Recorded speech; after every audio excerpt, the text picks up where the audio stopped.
सलाम सामीन। हिंदुस्तान के नक्शे पर तकसीम की लकीर अगस्त 1947 में खींची गई, लेकिन नक्शे और ज़मीन पर उभरने से बहुत पहले तकसीम की ये लकीर हिंदुस्तानी मुसलमानों के जहनों में खिंच चुकी थी। 19वीं सेंचुरी के इख्तिताम तक इंडिया की हिंदू और मुस्लिम कम्युनिटीज़ के दरमियान गैप बहुत वाज़ेह हो चुका था। बाय द ईयर 1900 बहुत से मुसलमान ऐसा समझने लगे थे कि हिंदू और मुसलमान दो अलग नेशंस हैं। इसी कॉन्सेप्ट को टू नेशन थ्योरी कहा जाता है। टू नेशन थ्योरी हमें यह बताती है कि हिंदू और मुसलमान दो अलग कौमों के बाशिंदे हैं जो एक रियासत के शहरी के तौर पर साथ नहीं रह सकते। इस वीडियो सीरीज में हम ये जानने की कोशिश करेंगे कि उस जमाने के इंडियन मुसलमान अपने आप को हिंदुओं से अलग कौम क्यों समझने लगे थे और क्या फंडामेंटल रीजंस थी इंडिया की हिंदू मुस्लिम कम्युनिटीज़ के दरमियान दरारें आने की। इस सवाल के कई जवाब दिए जा सकते हैं। बहुत से राइटर्स ने बहुत सी थ्योरीज पेश की हैं इंडिया के कम्युनल डिवाइड को एक्सप्लेन करने के लिए। इंडिया में जो थ्योरी ज़्यादा पॉपुलर है उसके मुताबिक हिंदू मुस्लिम डिवाइड की असल वजह अंग्रेज़ों की डिवाइड एंड रूल पॉलिसी थी।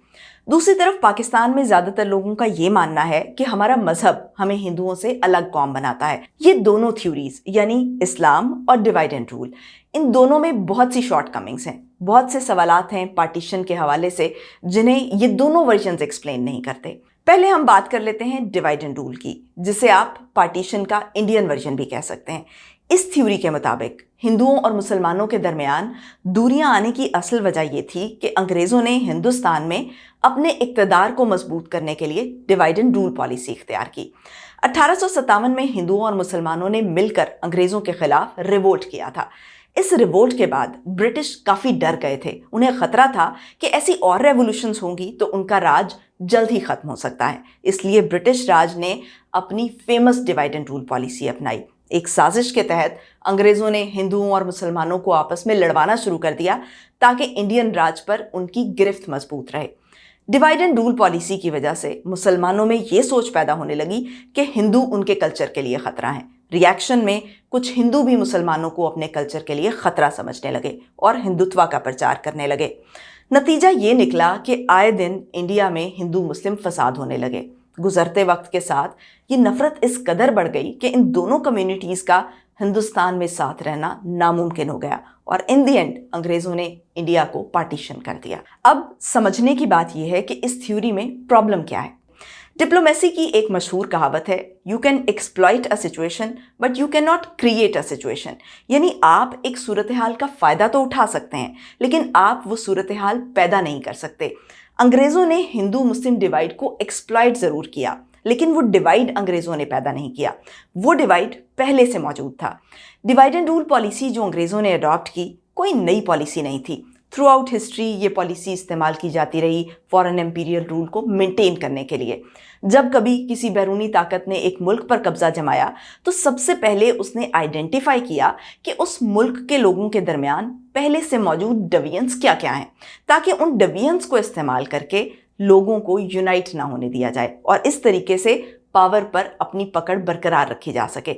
बिल्कुल इसी तरह अंग्रेज़ों ने भी हिंदुस्तान में divide and rule policy adopt की। हर इक़्तिदार यही करता है, हर पावर ये कोशिश करती है कि उसकी ऑपोजिशन डिवाइड रहे। अंग्रेज़ों पर यह इल्ज़ाम ज़रूर लगाया जा सकता है कि उसने इंडियन सोसाइटी में मौजूद डिवाइड्स को अपने फ़ायदे के लिए इस्तेमाल किया, लेकिन इस हकीकत के बावजूद ये सवाल अपनी जगह पर मौजूद रहता है कि इन सब में इंडियंस की क्या जिम्मेदारी थी। क्या वजह थी कि हिंदू और मुसलमान इस पॉलिसी का तोड़ करने के बजाय इस पॉलिसी के साथ कंफर्म करते रहे। अब आते हैं पाकिस्तानी वर्जन की तरफ। पाकिस्तान की हिस्ट्री टेक्स्ट बुक्स बताती हैं कि मुसलमान हिंदुओं के साथ इसलिए नहीं रह सकते थे क्योंकि अपनी अलग इस्लामी रियासत कायम करना मुसलमानों की रिलीजियस ड्यूटी है, उनका मजहबी फरीज़ा है। इस्लाम सिर्फ प्रेयर्स और रिचुअल्स का मजहब नहीं है, इस्लाम एक कंप्लीट कोड ऑफ लाइफ है। इस्लाम हमें एक मुकम्मल रियासती निज़ाम प्रोवाइड करता है, एक ऐसा पॉलिटिकल, सोशल और इकोनॉमिक सिस्टम जो दुनिया के दूसरे तमाम सिस्टम से मुख्तलिफ है और दूसरे तमाम सिस्टम्स के मुकाबले में बेहतर है। इस सिस्टम को अपनी ज़िंदगियों पर लागू करने के लिए ज़रूरी है कि हम मुसलमान एक इस्लामिक स्टेट इस्टेब्लिश करें। अब जाहिर है कि इंडिया तो एक हिंदू मेजॉरिटी कंट्री है, लिहाजा वहाँ तो इस्लामी रियासत कायम नहीं की जा सकती।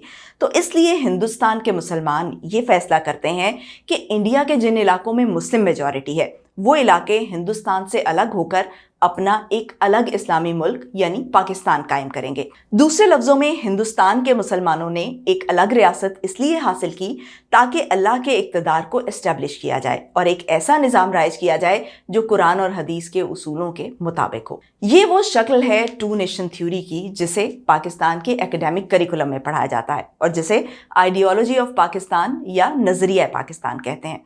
और ऐसा नहीं है कि ये बात सिर्फ किताबों में पढ़ाई जाती है। पाकिस्तान मूवमेंट की जितनी भी स्लोगनियरिंग थी और जो पब्लिक अपील थी इस मूवमेंट की, वो सब इसी थीसिस के गिर्द घूमती थी कि हम पाकिस्तान का मुतालबा इस्लाम के लिए कर रहे हैं। जितने भी लीडर्स थे ऑल इंडिया मुस्लिम लीग के, जिन्ना साहब समेत, वो सब पाकिस्तान की डिमांड को रिलीजन की बुनियाद पर जस्टिफाई करते थे। स्पेशली मौलाना शब्बीर अहमद उस्मानी, जो मुस्लिम लीग के उलमा फ्रंट को लीड कर रहे थे, उन्होंने तो पाकिस्तान मूवमेंट को एक इंतहाई दर्जे की मुकद्दस इस्लामी तहरीक बनाकर पेश किया। अपनी तकरीरों में और अपनी राइटिंग्स में शब्बीर अहमद उस्मानी रिपीटेडली तहरीक पाकिस्तान को हिजरत मदीना के साथ तशबीह देते रहे। हिजरत मदीना इस्लामी तारीख की इब्तदा का एक निहायत अहम वाक़या है। इस्लाम का आगाज़ मक्का शहर से हुआ, लेकिन कुछ अरसे बाद एक वक्त ऐसा आया कि मक्के वालों ने मुसलमानों का मक्का में रहना मुश्किल कर दिया। उस वक्त पैगम्बर इस्लाम सल्लल्लाहु अलैहि वसल्लम ने ये फैसला किया कि वो और उनके सहाबा मक्का छोड़कर मदीना चले जाएंगे। तो इस माइग्रेशन को हिजरत मदीना कहा जाता है। सेम यही सिचुएशन उस्मानी अप्लाई करते हैं पाकिस्तान मूवमेंट पर। एक मेटाफर क्रिएट करते हैं कि जिस तरह नबी पाक और उनके सहाबा ने देखा कि मक्का में इस्लाम को ख़तरा है तो उन्होंने मक्का से हिजरत की और मदीना में पहली इस्लामी रियासत कायम की। बिल्कुल उसी तरह आज के हिंदुस्तान में इस्लाम ख़तरे में है और इस्लाम को बचाने की खातिर हिंदुस्तान के मुसलमान पाकिस्तान का मुतालबा कर रहे हैं जहां वो एक इस्लामी रियासत कायम करेंगे। बहुत ही क्रिएटिव अंदाज से और रिपीटेडली मौलाना उस्मानी नबी पाक की रियासत मदीना के लिए पाकिस्तान ऊला यानी पहले पाकिस्तान का लफ्ज़ इस्तेमाल करते हैं और पाकिस्तान को मदीना सानी यानी दूसरा मदीना करार देते हैं। करीब करीब ऐसी ही थियोपॉलिटिकल वोकैबुलरी कायदे-आज़म मोहम्मद अली जिन्ना और लीग के दूसरे लीडर्स अपनी तकरीरों में इस्तेमाल करते रहे। जिन्ना साहब के बहुत से कोट्स ऐसे गिनवाए जा सकते हैं जिनमें वो ये साबित करने की कोशिश करते हैं कि पाकिस्तान की आइडियोलॉजी इस्लाम है। फॉर एग्जाम्पल 1944 में अलीगढ़ यूनिवर्सिटी में जिन्ना साहब ये बात कहते हैं, पाकिस्तान के मुतालबे का जज्बा मुहर्रिका ना हिंदुओं की तंग नजरी है ना अंग्रेजों की चाल, बल्कि ये इस्लाम का बुनियादी मुतालबा है। दो कौमी नजरिए की ये खालिस मजहबी शक्ल बहुत पॉपुलर थी 1940 से 1947 के दौरान, जब हिंदुस्तान में पाकिस्तान मूवमेंट अपने उरूज पर थी। इस तहरीक का एक मकबूल नारा था, मुस्लिम है तो लीग में आ। इसी तरह एक और नारा था जो बहुत पॉपुलर हुआ, पाकिस्तान का मतलब क्या, ला इलाहा इल्लल्लाह। अब सवाल ये है कि इस थ्योरी की रियलिटी क्या है। रियलिटी ये है कि पाकिस्तान की डिमांड को एक मजहबी फ़र्ज़ बनाकर पेश करना ये महज एक पॉलिटिकल स्लोगन था जो तहरीक पाकिस्तान के दौरान ऑल इंडिया मुस्लिम लीग की जानिब से प्रोपेगेट किया गया। वो इस तरह के पार्टीशन की एक रियलिटी जिसे हम इग्नोर करने की कोशिश करते हैं, लेकिन इस रियलिटी को झुठलाया नहीं जा सकता। वो रियलिटी ये है कि हिंदुस्तान के ज़्यादातर मुस्लिम उलमा पाकिस्तान बनाने के ख़िलाफ़ थे और कांग्रेस को सपोर्ट करते थे। सिर्फ वो उलमा जो मुस्लिम लीग के सपोर्टर्स थे वो ये आर्गूमेंट करते थे कि हिंदुओं के साथ एक मुतहदा कौमियत में रहने का तसव्वुर बातिल है और इस्लाम के ख़िलाफ़ है। लेकिन ज़्यादातर हिंदुस्तानी उलमा इस मौक़िफ़ को तस्लीम नहीं करते थे। उनका आर्गूमेंट ये था कि अगर किसी मुल्क में मुसलमान पीसफुली रह सकते हैं तो इस सूरत में इस्लाम उन्हें जिहाद या सेडिशन की इजाज़त नहीं देता। इन उलमा के ख़याल में इस्लाम गैर मुस्लिमों के साथ कंबाइंड नेशनैलिटी पर भी कोई कदगन नहीं लगाता, क्योंकि रियासत मदीना में भी यहूदी और मुसलमान साथ साथ रहते थे। इन उलमा का मौक़िफ़ था कि अगर पाकिस्तान बनता है तो इंडिया के मुसलमान डिवाइड हो जाएंगे, इंडिया की मुस्लिम मेजॉरिटी मज़ीद कमज़ोर हो जाएगी। लिहाजा हिंदुस्तान में इस्लाम और मुसलमानों के लिए बेहतर पॉलिसी ये है कि अपनी अलग रियासत बनाने के बजाय तबलीग के ज़रिए इस्लाम को फैलाने की कोशिश की जाए। और बहुत से पाकिस्तानी उलमा आज भी इस मौक़िफ़ को सपोर्ट करते हैं। सो ये बात बहुत अहम है कि पाकिस्तान मूवमेंट के इस्लामिक क्रेडेंशियल्स के बारे में उलमा का मौक़िफ़ यूनानिमस नहीं था। इंडिया में आज भी करोड़ों मुसलमान रहते हैं। मुस्लिम पॉपुलेशन के एतबार से इंडिया दुनिया का 3rd लार्जेस्ट कंट्री है। इन मुसलमानों में बड़े नामी गरामी उलमा हैं और जाहिर है कि इन उलमा में से कोई भी ऐसा नहीं समझता कि इस्लाम उनसे अलग इस्लामिक स्टेट बनाने का मुतालबा करता है।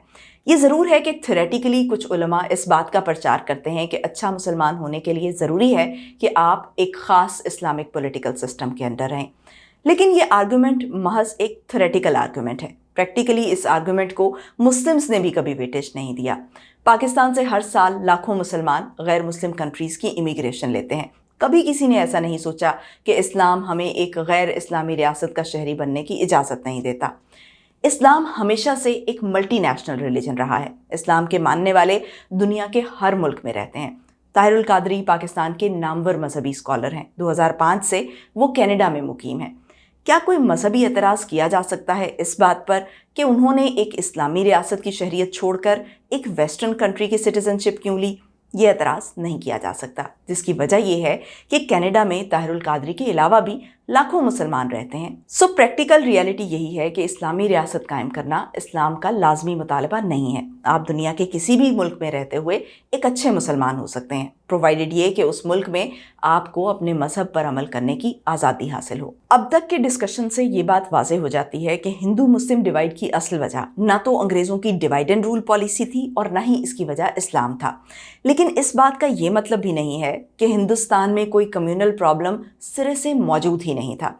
ये बात हमने वीडियो के शुरू में की थी कि 19th सेंचुरी के इख्तिताम तक इंडिया की हिंदू और मुस्लिम कम्युनिटीज़ में इतनी दूरी आ चुकी थी कि प्रैक्टिकली वो दो अलग नेशंस बन गई थीं। टू नेशन थ्योरी की बात सबसे पहले 19th सेंचुरी के आखिर में की गई और ये बात करने वाले थे सर सैयद अहमद खान। सर सैयद उस वक्त मुसलमानों के मोस्ट इन्फ्लुएंशियल लीडर थे। वो गवर्नर जनरल की लेजिस्लेटिव काउंसिल के मेंबर भी रह चुके थे। इंडियन नेशनल कांग्रेस उस वक्त नई नई कायम हुई थी और गवर्नमेंट से रिप्रेजेंटेटिव इंस्टीट्यूशंस की मांग कर रही थी। कांग्रेस की पॉलिटिकल डिमांड्स को रिजेक्ट करने के लिए सर सैयद ने टू नेशन थ्योरी का आर्गुमेंट यूज किया था। इसके बाद हम आते हैं 1906 में। मुसलमान रहनुमाओं का एक वफ्द वाइसराय से मुलाकात करता है और सेपरेट इलेक्टोरेट की डिमांड करता है। इस मांग के पीछे भी कॉन्सेप्ट ये है कि हिंदू और मुसलमान दो अलग कौमें हैं जिनके इंटरेस्ट अलग अलग हैं। इसी साल मुसलमान कांग्रेस के मुकाबले में अपनी अलग पॉलिटिकल पार्टी यानी ऑल इंडिया मुस्लिम लीग कायम करते हैं। अगले बरसों के दौरान हिंदू मुस्लिम डिवाइड मुसलसल बढ़ता रहता है, हत्ता कि 1920s के बाद से हिंदू मुस्लिम फसाद इंडिया का मामूल बन जाते हैं और bye 1940s majority Indian Muslims ये फैसला कर लेते हैं कि हिंदू और मुसलमान एक रियासत के शहरी के तौर पर साथ साथ नहीं रह सकते। 19वीं और 20वीं सदी के हिंदुस्तानी समाज में मुसलमान और हिंदुओं के दरमियान ये दरारें किस तरह पैदा हुईं? इस सवाल का जवाब जानने के लिए हमें 19th सेंचुरी की हिस्ट्री को एक्सप्लोर करना पड़ेगा और स्टेट प्रोपेगेंडा से हटकर उन ग्राउंड रियलिटीज़ को खोजना पड़ेगा जिनकी वजह से सदियों तक एक दूसरे के साथ रहने वाले हिंदू और मुसलमान दो अलग कौमों में तकसीम हो गए। इन वजूहात की खोज लगाना इसलिए भी ज़रूरी है कि पाकिस्तान में मुख्तलिफ कम्युनिटीज़ के दरमियान तकसीम का अमल आज भी जारी है और अगर हम इन बढ़ती हुई दूरियों पर रोक लगाना चाहते हैं तो बहुत ज़रूरी है कि हिस्ट्री का ऑब्जेक्टिव एनालिसिस किया जाए। बहुत ज़रूरी है कि थ्योरेटिकल डिस्कोर्स और स्टेट प्रोपेगेंडा से हटकर उन ग्राउंड फैक्टर्स को पॉइंट आउट किया जाए जो आहिस्ता आहिस्ता मुल्क तोड़ने का बायस बन जाते हैं। लेकिन इन फैक्टर्स की खोज हम इस सीरीज़ की अगली वीडियो में करेंगे।